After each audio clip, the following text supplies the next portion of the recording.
Hello दोस्तों, अभी classes में आपका एक बार फिर से स्वागत है। आज की इस वीडियो में देख रहे हैं हम लोग ज्योग्राफी। तो ज्योग्राफी के सीरीज़ में हम लोग स्टार्ट किए हैं क्या, फिज़िकल ज्योग्राफी, है ना।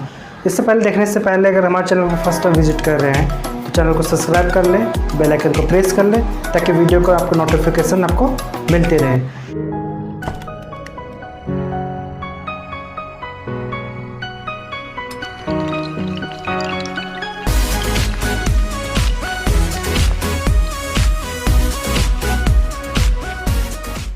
तो आज की इस वीडियो में बात करेंगे हम लोग ज्योग्राफी।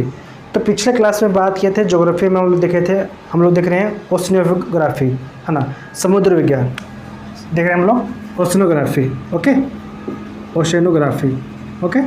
तो आज की इस वीडियो में बात करेंगे हम लोग ओशनोग्राफी में, समुद्र विज्ञान में। तो पिछले क्लास में बताए थे, है ना। तो अभी हम लोग क्या देख रहे हैं कि महासागरीय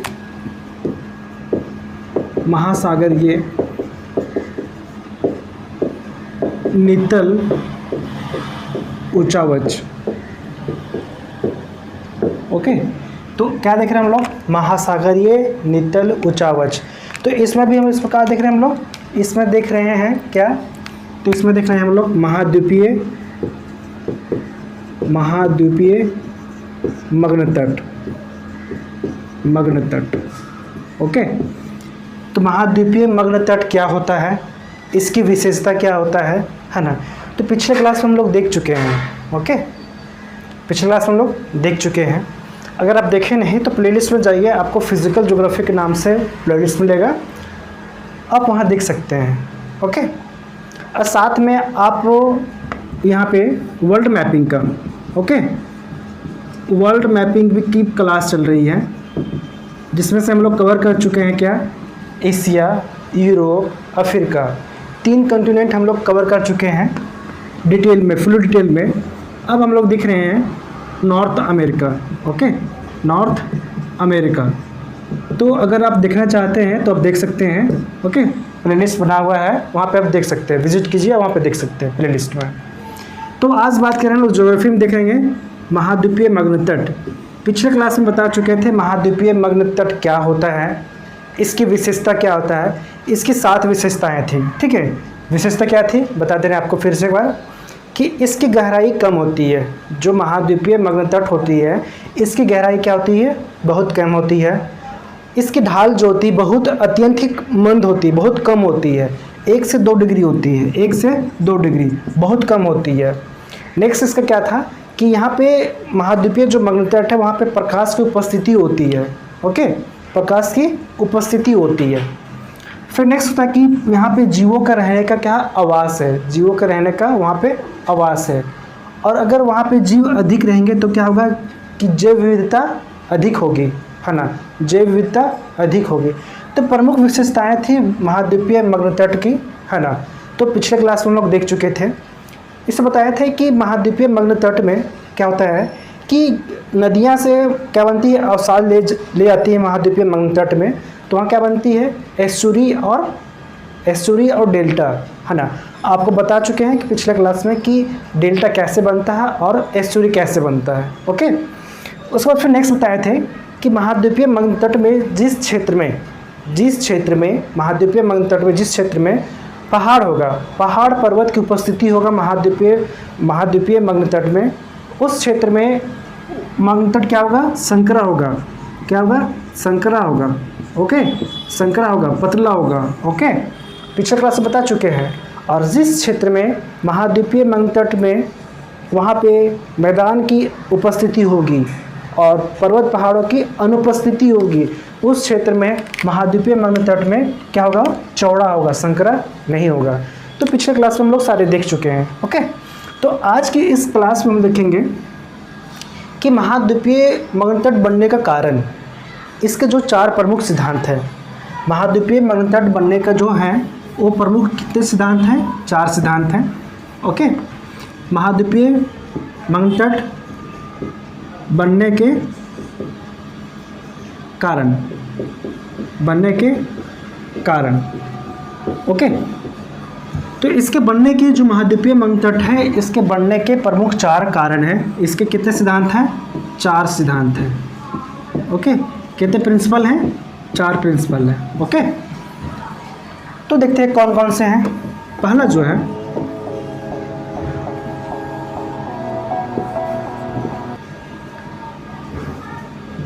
पहला जो सिद्धांत है नदियों का अपर्दन।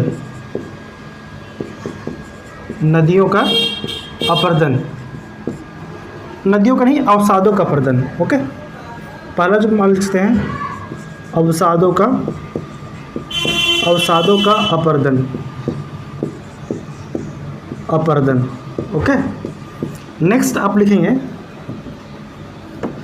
तरंगों का अपर्दन। तरंगों का अपर्दन। फिर नेक्स्ट आपको मिलेगा, नेक्स्ट है धसाव। धसाव या अवतलन। अवतलन। ओके, फिर नेक्स्ट आपको मिलेगा यहाँ पे हिमानी।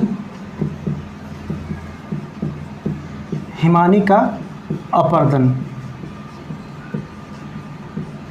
ओके, तो आप यहाँ पे देख पा रहे होंगे कि महाद्वीपीय मग्नतट के बनने के कारण कितने कारण हैं? 4 हैं। इसके कितने हैं सिद्धांत? 4 हैं। पहला जो है अवसादों का अपर्दन। अवसादों का अपर्दन। दूसरा है तरंगों का अपर्दन। नेक्स्ट है धसाव या अवतलन।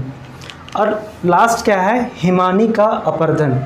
ओके, अब हम लोग बारीकी से देखते हैं, डिटेल में देखते हैं। पहला देखते हैं हम लोग अवसादों का अपर्दन।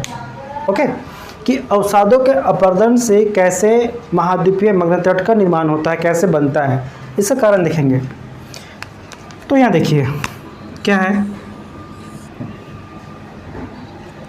इसको मिटा देते हैं।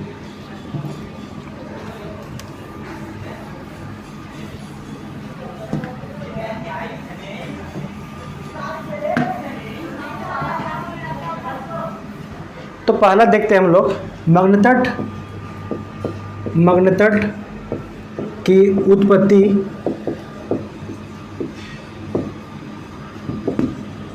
अवसादों के जमाव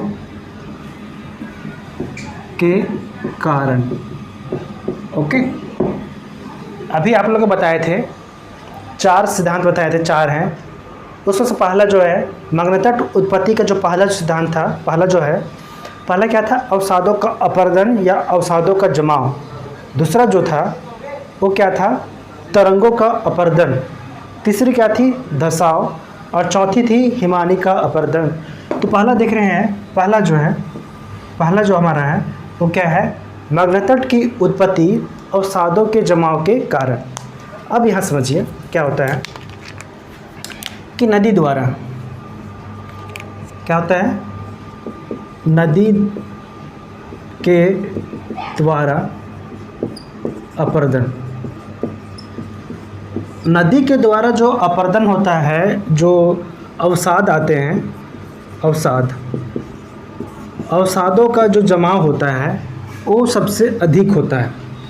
ध्यान दीजिए यहाँ पे, समझने वाली बात है, कंसेप्ट की बात है यहाँ पे, कि नदी के द्वारा अपर्दन जो किया जाता है, अवसादों का जमाव किया जाता है, वो क्या होता है? नदी द्वारा अधिक होता है। किसके कंपेयर में? अन्य सभी कारकों के द्वारा। क्या होता है? नदी के द्वारा जो अपर्दन होता है, जो अवसाद का जमाव होता है, अधिक होता है। किसके कंपेयर में? अन्य सभी कारकों के द्वारा। जैसे कारक की बात करें तो मान लीजिए वायु के द्वारा, ठीक है, तरंग के द्वारा, वायु, तरंग, हिमानी, जीव जंतु। ओके, तो इतने सारे, ठीक है। तो ऐसे सभी कारकों के द्वारा जो होता है अपर्दन होता है, अवसाद जमा होता है, उसके कंपेयर में नदी के द्वारा जो अवसाद के जो जमा होता है महाद्वीपीय मग्नतट के क्षेत्रों में, वो क्या होता है? किसके द्वारा? नदी के द्वारा क्या होता है? अधिक अवसाद जमा होता है इन सभी के कंपेयर में। ओके, तो अब यहाँ देखते हैं, ये आपका है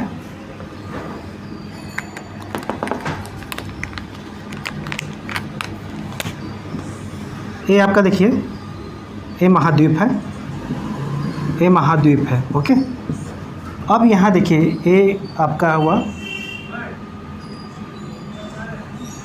मगन तट, ये आपका है महाद्वीपीय महासागरीय नितल, महासागरीय नितल, ये क्या है? समुद्र। ओके, तो क्या होता है कि नदी के द्वारा, ये आपका नदी है, नदी के द्वारा जो अवसाद लाया जाता है वो क्या होता है? यहाँ पे जमा कर दिया जाता है। ओके, पिछले क्लास में बताया था आप लोगों को कि नदी के द्वारा जो अवसाद लाया जाता है वो क्या होता है? यहाँ पे जमा हो जाता है। ये आपका है मग्न तट क्षेत्र, मग्न तट, मग्न तट। ओके, तो क्या होता है कि नदी के द्वारा जो लाया जाता है अवसाद, नदी के द्वारा जो लाया जाता है अवसाद, ये अवसाद क्या होता है? यहाँ पे किनारे में क्या होता है? अवसाद क्या होता है? जमा होता है। ये क्या है? अवसाद। अब ये अवसाद जमा होने से क्या किसका निर्माण होता है? महाद्वीपीय मग्न तट, महाद्वीपीय मग्न तट का निर्माण होता है। ओके, तो पहला सिद्धांत यही कहता है कि महाद्वीपीय मग्न तट की उत्पत्ति जो होती है नदियों के द्वारा जमाव किए गए अवसादों से होता है। तो हम लोग देख रहे हैं यहाँ पे कि नदी है, ये नदी के द्वारा समुद्र में, महासागर में अवसाद ला रहा है और ये जमा हो जा रहा है। ठीक है, जमा होने से क्या हो रहा है कि यहाँ पे महाद्वीपीय मग्न तट का निर्माण हो रहा है। ओके, तो ये जो आपका सिद्धांत है, पहला जो सिद्धांत है, ये आपका सिद्धांत मान्य नहीं है। ओके, ये सिद्धांत जो है आपका ये मान्य नहीं है।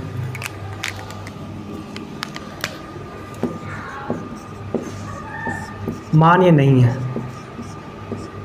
ओके, अभी हम लोग देखेंगे चार सिद्धांत में पहला सिद्धांत जो है नदी के द्वारा जमा अवसाद, दूसरा जो है तरंगों के द्वारा, और तीसरा जो है धंसाव के द्वारा, और चौथा जो है हिमानी के द्वारा।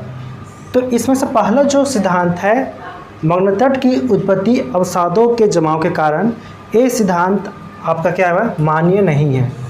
ओके, ये मान्य नहीं है। अब दूसरा देखते हैं, अगर नोट करना चाहते हैं आप नोट कर लीजिए, स्क्रीनशॉट लेना है फ़ोन से आप ले सकते हैं। ओके, अब देखते हैं दूसरा कि मग्न तट की उत्पत्ति जो है तरंग के द्वारा देखते हैं। ओके,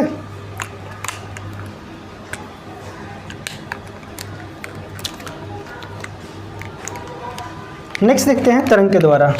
तो सेम यहाँ देखते हैं, ये हो गया। अब यहाँ से बिठाते हैं, ये अवसाद जो आ रहा था नदी के द्वारा आ रहा था। अब देखते हैं कि इसकी उत्पत्ति किसके द्वारा? यहाँ लिखते हैं तरंगों के द्वारा, मात्र तरंगों के द्वारा। ओके, तरंगों के अवसाद। ओके, तरंगों के अवसाद के जमाव के कारण मग्न तट का निर्माण देखते हैं। अब क्या होता है कि ये आपका महाद्वीप है, इधर महासागर है। ओके, क्या होता है कि यहाँ पे ये तरंग जो है महासागरीय तरंग। ओके, महासागरीय तरंग के कारण से क्या होता है कि यहाँ जो महाद्वीपीय जो ये है इससे कटाव होता है। कटाव होने कारण से इस जो यहाँ के मिट्टियाँ हैं, यहाँ का जो मिट्टी है तरंगों से ये मिट्टी क्या होती है? फैल जाती है, यहाँ पे फैल जाती है और बिखर जाती है। यहाँ फैल जाती हैं और यहाँ पे बिखर जाती है तरंग कारण से। किस कारण से? तरंग के कारण से, है ना। जो पानी का तरंग जो उठता है यहाँ से तरंग। ओके, तो इस तरंग से क्या होता है कि यहाँ का जो तरंग से यहाँ देखिए ये भूखंड है। ओके, तो यहाँ का जो पार्ट है मिट्टी जो यहाँ का है भूखंड का है ना, सॉइल है, सॉइल जो है यहाँ का, वो क्या होता है तरंगों के कारण से ये होता है कटाव इसका हो जाता है। कटाव होने से यहाँ पे फैल जाता है, जिस कारण से क्या होता है महाद्वीपीय मग्न तट का निर्माण होता है। ओके, आई होप आप समझ रहे होंगे। क्या बताएं, जैसे नदी के द्वारा अवसाद आता है, वैसे सेम क्या होता है कि ये महासागरीय तरंग जो है, तरंग के कारण से यहाँ का जो मिट्टी जो होता है ये कटाव होता है। कटाव होने के कारण से यहाँ पे नीचे फैल जाता है। फैलने से क्या होता है, महाद्वीपीय मग्न तट का निर्माण होता है। अगर आपको समझ नहीं आ रहा कि मग्न तट क्या होता है तो पिछले क्लास में बता चुके हैं कि मग्न तट होता आखिर क्या है। ओके, तो पिछले क्लास आप देखिए अगर अभी आपको क्लास समझ नहीं आ रही है तो। ओके, तो यहाँ पे आपको बता दिए कि महाद्वीपीय मग्न तट जो है तरंगों से कैसे बन रही है।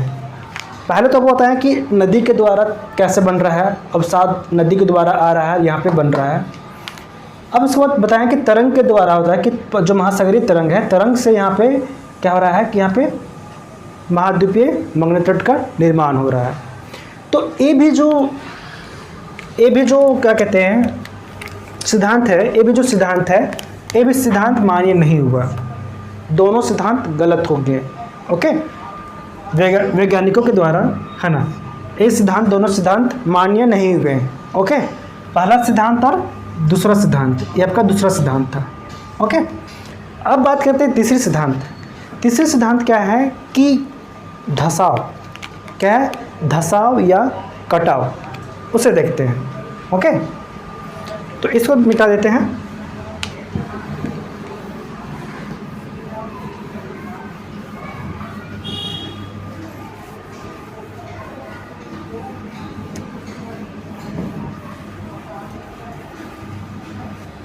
अब हम लोग देखते हैं, नेक्स्ट देखते हैं, तीसरा देखते हैं। ओके, नेक्स्ट देखते हैं तीसरे में।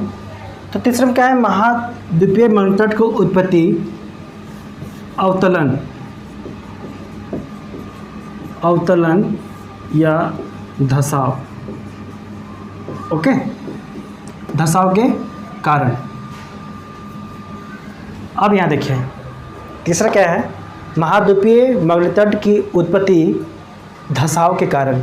अब यहाँ समझिएगा, ये आपका महाद्वीप है, ये आपका नितल है, महासागरीय नितल समुद्र है, महासागर है। ओके, और ये कौन सा भाग है, तटीय भाग है। ये कौन सा भाग है, तटीय भाग है, तटीय भाग है। और आपका ये क्षेत्र जो है महाद्वीपीय भाग है, महाद्वीप है, और आपका ये महासागर है। ओके, अभी क्या बोल रहा है कि मग्न तट की जो उत्पत्ति होता है अवतलन या धसाव। अब क्या होता है कि यहाँ का जो तटीय भाग, जो क्षेत्र है, तटीय भाग है, तो तटीय भाग का यहाँ का क्षेत्र होता है, यहाँ का कटाव होता है, धस देता है। तो धंसने के कारण से ये मिट्टी होता है, ये इधर दब जाती है। ओके, तटीय क्षेत्र का धसाव होने कारण से, अवतलन होने कारण से यहाँ पे महाद्वीपीय मग्न तट का निर्माण होता है। ठीक है, जो सरासर इस भी सिद्धांत को मान्य नहीं किया गया। ये भी सिद्धांत मान्य नहीं है। ओके, ये भी सिद्धांत क्या है, मान्य नहीं है। तो नेक्स्ट जो सिद्धांत आपका है कौन सा है, ये भी आपका मान्य नहीं है। ध्यान दीजिएगा, मान्य नहीं है। ओके, नेक्स्ट आपका सिद्धांत है फोर्थ में, वो कौन सा है, हिमानी।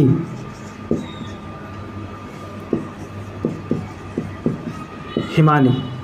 ओके, तो बताया था हिमानी का सिद्धांत। ओके, तो अब हम लोग देखेंगे फोर्थ वाले देखेंगे हिमानी का सिद्धांत। ओके, तो अब यहाँ हम लोग बात करेंगे चौथा जो सिद्धांत है वो है आपका हिमानी का सिद्धांत, हिमानी। ओके, चौथा सिद्धांत है हिमानी, हिमानी सिद्धांत या दिल्ली का हिमानी सिद्धांत,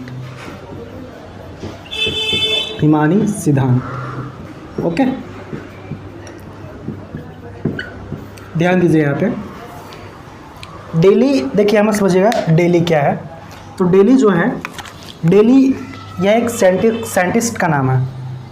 ओके, डेली जो है क्या है, एक वैज्ञानिक का नाम है। वैज्ञानिक का नाम क्या है, डेली है, जिन्होंने इस सिद्धांत को प्रतिपादन किया। ओके, इस सिद्धांत को प्रतिपादन किया, बताया। हिमानी कहने का सेंस मतलब जो हिमानी है, पहले किसी भी वर्ड को, सेंटेंस को तोड़ने की कोशिश करें। ओके, तोड़ने के बाद आपको खुद समझ आएगा कि क्या वर्ड, क्या सेंटेंस आपको क्या बोल रहा है। ओके, अब यहाँ पे कोशिश करेंगे कि हिमानी है। हिमानी मतलब क्या होता है?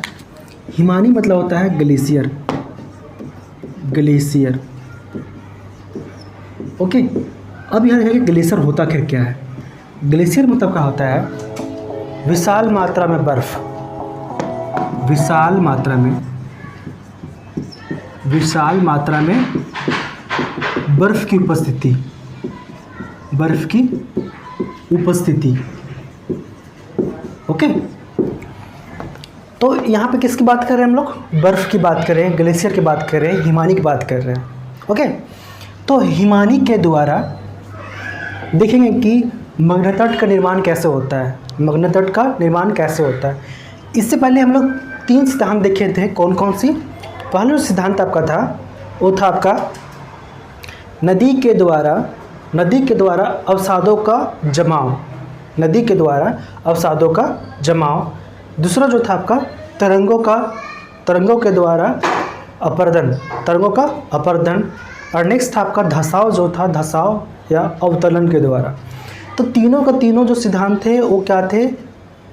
मान्य नहीं थे, अमान्य थे। बट ये जो सिद्धांत है किसने दिया था? डेली ने। जो ये साइंटिस्ट है कौन? डेली, जो ने इस सिद्धांत को प्रतिपादन किया। इस बार देखते हैं कि ये सिद्धांत हमारा सफल हुआ या नहीं हुआ, है ना। तो आपको बता दें कि ये जो सिद्धांत है सबसे लोकप्रिय सिद्धांत, सबसे सर्वमान्य सिद्धांत आपका यही है। ओके, ये सिद्धांत जो आपका है मान्य है।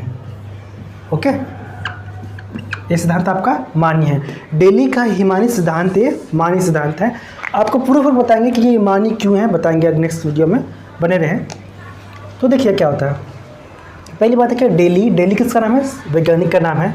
हिमानी मतलब क्या होता है? हिमानी मतलब ग्लेशियर क्या होता है? विशाल मात्रा में बर्फ़ की उपस्थिति, विशाल मात्रा में बर्फ़ की उपस्थिति। अब यहाँ देखिए क्या होता है कि यहाँ पे बात करते हैं आइस एज,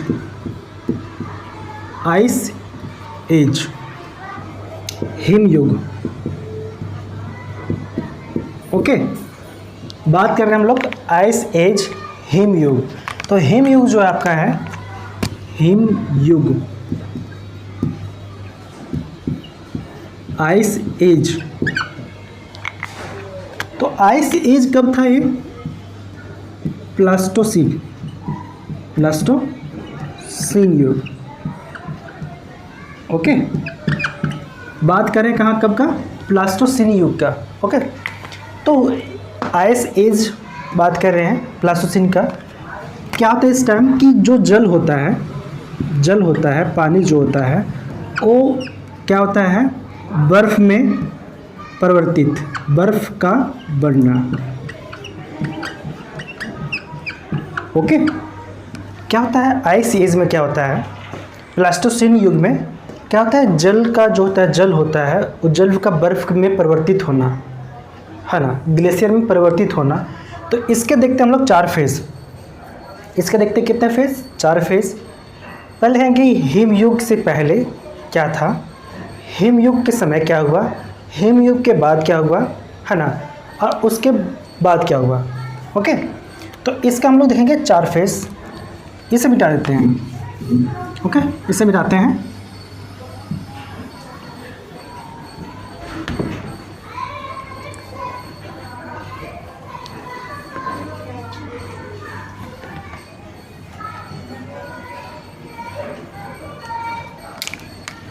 यहाँ ध्यान दीजिएगा। अभी देखते हैं हम लोग कि आइस एज से पहले, हिमयुग से पहले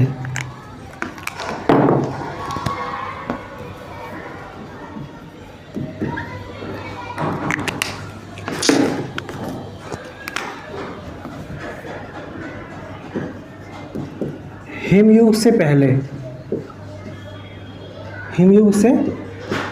पहले। ओके, तो हिमयुग से पहले क्या था? इसमें था कि ये आपका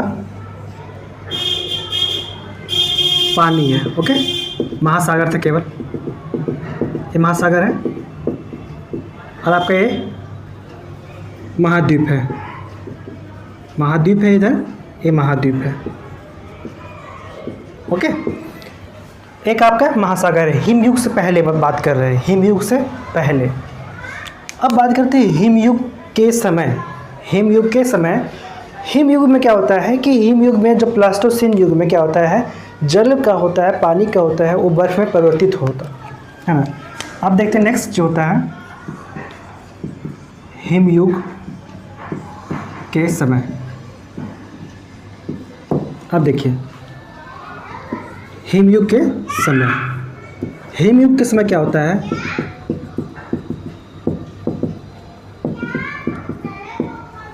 हिमानी का, देखिए यहाँ होता है कि बर्फ़ों का जो बर्फ़ होता है, हिम होता है, उसका पिघलना स्टार्ट होता है। ओके, उसको पिघलना मतलब उसका बनना स्टार्ट होता है। जो जल होता है, जल होता है, जल से किसमें बनना स्टार्ट होता है, बर्फ़ में। ओके, हिमयुग के समय क्या होता है, जो जल होता है वो बर्फ़ बनना स्टार्ट हो जाता है। फिर देखते हैं हिमयुग के बाद, हिमयुग के पश्चात। ओके, अब यहाँ देखिए हिमयुग के पश्चात क्या होता है। अब क्या होता है कि ये बर्फ़ बनने के बाद, बर्फ़ बनने के बाद ये पार्ट जो आपको जी दिख रहा है यहाँ पे, ये पार्ट और इस पार्ट पे, यहाँ पे साइड में है ना, बर्फ़ बनने के बाद यहाँ का पार्ट क्या होता है, अपर्दन होता है। यहाँ का पार्ट क्या होता है, अपर्दन होता है। आप यहाँ देख रहे हैं इस पार्ट को, यहाँ पे यहाँ क्या होता है, हिमानी का अपर्दन होता है। हिमानी का अपर्दन होने कारण से यहाँ पे बर्फ़ जो है, ग्लेशियर यहाँ पे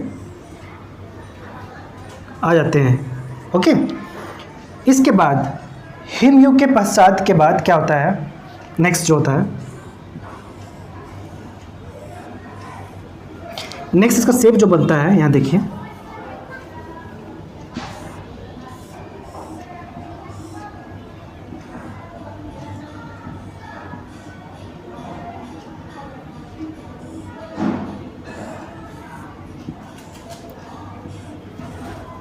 इस तरीके से यहाँ पे शेप बनता है।